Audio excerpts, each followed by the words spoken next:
आगे के पोर्शन में हम देखते हैं कि जब पीएम अपनी जर्नी पे गए थे 21 से 27 सितंबर 2019 यूएसए की जर्नी पे। आगे का पोर्शन यहाँ पर देखना स्टार्ट करते हैं। ओके, आगे क्या हुआ था कि शांति और अहिंसा के वैश्विक प्रतीक यानी कि महात्मा गांधी की 150वीं जयंती कार्यक्रम में शामिल हुए थे और संयुक्त राष्ट्र का जो मुख्यालय था वहाँ पर क्या किया था, भारत सरकार द्वारा योगदान दिया गया था। उसमें गांधी सौर पार्क ओल्ड वेस्टबरी में state university of New York university में गांधी शांति उद्यान का उद्घाटन किया गया था। तो ये ध्यान रखिएगा कि गांधी सौर पार्क ओल्ड वेस्टबरी में state university of New York university में गांधी शांति उद्यान का उद्घाटन किया गया था। देन उसके बाद संयुक्त राष्ट्र डाक प्रशासन द्वारा लाए गए 150 रुपये के डाक टिकट के स्मारक संस्करण का भी अनावरण किया गया था। तो ये चीज़ें यूएसए में ही की गई थी, तो इस चीज़ का ज़रूर से ध्यान रखिएगा क्योंकि ये क्वेश्चन पूछा जा सकता है, क्योंकि गांधी जी की ये 150वीं जयंती भी थी। तो ये काफ़ी इंपॉर्टेंट चीज़ें हो जाती हैं। देन उसके बाद प्रधानमंत्री नरेंद्र मोदी को वहाँ का जो bill and Melinda Gates foundation है, उन्होंने क्या किया था, ग्लोबल गोल्ड कीपर अवार्ड से भी इन्हें सम्मानित किया था। ओके, अब ये जो रिपोर्ट थी इसमें कहा गया था कि भारत में जो रूरल और सैनिटाइजेशन बढ़ने से बच्चों में हार्ट प्रॉब्लम कम हुई है और महिलाओं में बॉडी मास इंडेक्स में भी सुधार आया है। तो ये चीज़ें ध्यान रखिएगा कि ये रिपोर्ट कह रही है बिल एंड मिलिंडा गेट्स द्वारा फाउंडेशन की तरफ से जो रिपोर्ट जारी की गई थी, तो उसमें कहा गया था। अब यहाँ पर जो इन्हें अवार्ड मिला है वो स्वच्छ भारत अभियान के अंतर्गत जो काम प्रधानमंत्री मोदी ने भारत के लिए किया है उसके लिए bill and Melinda Gates foundation ने ग्लोबल गोल्ड कीपर अवार्ड से प्रधानमंत्री नरेंद्र मोदी को सम्मानित किया था। देन उसके बाद है कि ब्लूमबर्ग ग्लोबल बिजनेस फोरम में प्रधानमंत्री ने संबोधन में कहा कि भारत की ग्रोथ स्टोरी के 4 अहम फैक्टर हैं। अब कौन से वो 4 अहम फैक्टर हैं, तो आप देखिए कि 4D भी इसको कह सकते हैं।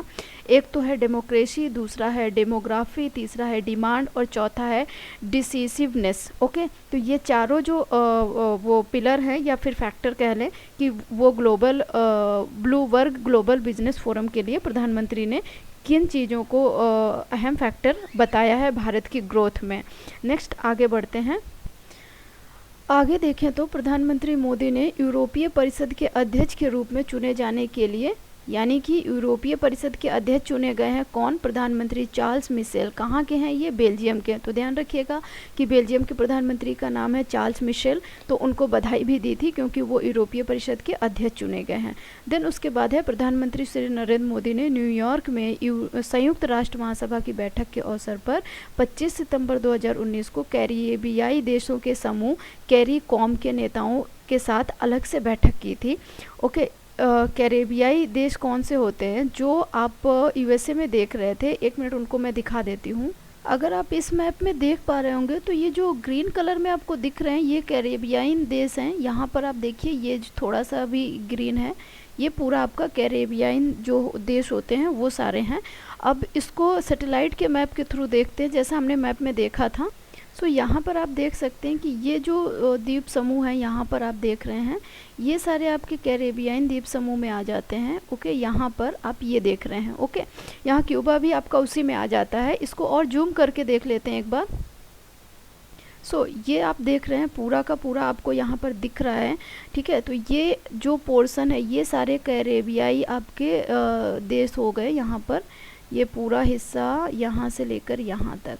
ओके, तो ये ध्यान रखिएगा ये सारे आपके कैरेबियाई कंट्री हो गई। यहाँ पर आप देख रहे हैं क्यूबा, हंती, जमैका, ये सारी चीज़ें आ रही हैं। तो ये आप ध्यान रखिएगा कि इनको कैरेबियाई कंट्री कहते हैं। अब उधर देख लेते हैं कि कैरेबियाई कंट्री में कौन कौन से जो वहाँ पर थे जिनसे पीएम ने मुलाकात करी। हाँ, यहाँ पर एक और इम्पोर्टेंट है कि आप देखते हैं कि जो नॉर्थ अमेरिका है, ठीक है, उसके साउथ में आपकी कैरेबियन कंट्री हैं। ओके, तो ये ज़रूर से ध्यान रखिएगा। और जो आपका ये जो पोर्शन आपको दिख रहा है ये आपका साउथ अमेरिका दिख रहा है। तो साउथ अमेरिका के वो नॉर्थ में है और नॉर्थ अमेरिका के साउथ में कैरेबियन कंट्री है, यानी कि इन दोनों के बीच में जो पोर्शन है वो आपका कैरेबियन कंट्री है। बट इधर ध्यान रखिएगा कि ये सब चीज़ें नहीं हैं। ओके, ये कैरेबियन कंट्री में नहीं आती क्योंकि ये पोर्शन अक्सर उत्तरी और दक्षिणी अमेरिका का कहीं ना कहीं जुड़ा हुआ है। एक पनामा नहर है जिसके थ्रू सिर्फ डिवाइडेशन है। आगे देख लेते हैं। सो आई होप कि आपको मैप के थ्रू कैरेबियन देशों का जो समूह है वो भी समझ में आया होगा। इसे हम कैरिकॉम भी कहते हैं। कैरिकॉम के नेताओं के साथ भी बैठक की थी प्रधानमंत्री नरेंद्र मोदी ने, जब वो न्यूयॉर्क में संयुक्त राष्ट्र महासभा की बैठक के अवसर पे गए हुए थे। ओके, देन उसके बाद क्या है कि इस बैठक में एंटीगुआ और बारमूडा, बारबाडोस और Dominica, Jamaica, Saint Kitts and Nevis, Saint Lucia, Saint Vincent और ग्रेनेडाइंस, त्रिनाद एंड टोबैको के शासकाध्यक्षों, सूरीनाम के उपराष्ट्रपति, बहामास, बेलीज, ग्रेनाडा, हैंती अभी देखा था वहाँ मैप में, और गुयाना के विदेश मंत्रियों ने भाग लिया था। तो ये सारे कैरेबियन कंट्री के जो लोग थे उन्होंने वहाँ पे पार्टिसिपेट किया था। देन उसके बाद संयुक्त राष्ट्र महासभा में प्रधानमंत्री का संबोधन जब था 27 सितंबर 2019 को, यानी कि लास्ट डे, तो उन्होंने ये कहा था कि आज से 3000 वर्ष पूर्व भारत के एक महान कवि थे कणिनम पुंगुंद्रनार। ठीक है, तो ये नाम जरूर याद रखिएगा। इसको इन्होंने विश्व के प्राचीनतम तमिल भाषा तमिल में कहा था, यानी कि ये तमिल कवि थे। इन्होंने क्या कहा था, यादुम उरे यावरूम केदीर, यानी कि इसका मतलब हुआ हम सभी स्थानों के लिए अपनेपन का भाव रखते हैं और सभी लोग हमारे अपने हैं। तो ये कहीं ना कहीं थोड़ा सा इम्पोर्टेंट हो जाता है कि प्रधानमंत्री ने संबोधन में कहा, तो ये चीज़ तो नहीं, थोड़ा सा ये दे सकते हैं, दूसरा पूछ सकते हैं कि किस भाषा में था, तीसरा ये पूछ सकते हैं कि जो कवि थे या किन्होंने इसको कहा था। तो इस तरीके से आप आंसर दे सकते हैं। आई होप कि इसके थ्रू आपने जो यूएसए का है वो मैप के थ्रू भी समझ लिया, कैरेबियन कंट्री भी आपने समझ लिया इसके थ्रू, मैप के थ्रू, और साथ में आपका पीएम का जो यूएसए का दौरा था वो भी कहीं ना कहीं कवर भी हो गया पूरी तरीके से कि क्या क्या चीज़ें वहाँ पर हुई, और उनको प्राइज़ भी दिया गया, ग्लोबल जो अवार्ड था। तो ये चीज़ें कहीं ना कहीं इंपॉर्टेंट हो जाती हैं, तो प्लीज़ इस चीज़ को ध्यान रखिएगा, और एक दो बार इसको आप वीडियो को देखेंगे तो ये सारे आपके माइंड में बैठ जाएंगी और फिर आप कभी नहीं भूलोगे। आई होप कि ये वीडियो आपके लिए काफ़ी हेल्पफुल रहेगा, और प्लीज़ लाइक और शेयर ज़रूर करिएगा। Thank you for watching.